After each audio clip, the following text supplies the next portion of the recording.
Sa kaadlaw, naglalakad ako patabok Hitulay ang barangay Pataw. May da ako napapausa o sa kababayi na dulong kahusay. Kada adlaw, permikuton nakakasabay kada pagtabok itong natulay.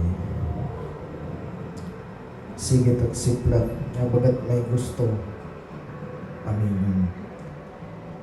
Ambutan pera kaadlaw, na gusto ko na makaistorya iya. Sharing ko, hi, ako ngayon ni Matthew. Tapos bumato niya, Athena ngayon. Timad to, durot at kalipay, kinakaistorya ko na takpo na kagusto ng babae. Hansigit amon na istorya, hanpera kaadlaw nga nalabay, napapausa ako, nga kaya noon ibang tao, nagkikinita ako.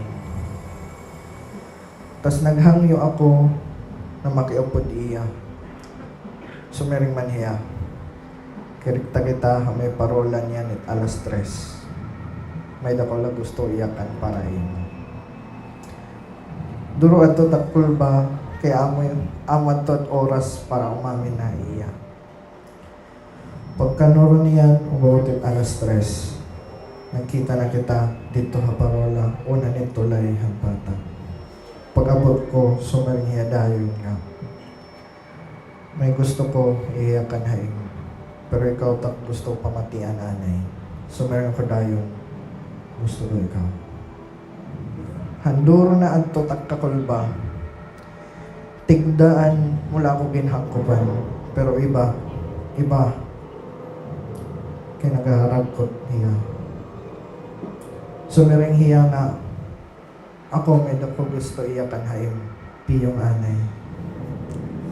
Pumiyong ako, gintalian niya, iyapan niyo ha ako nawong para dira ko kumita.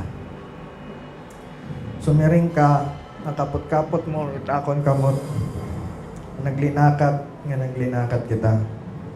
Hangtod na tigda na natumbak, bumili akong kamot haim.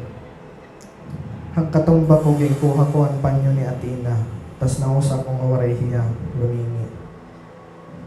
Napalingi ako at alikod, ang katumba na akon. Kumita ako, usa ka bloke.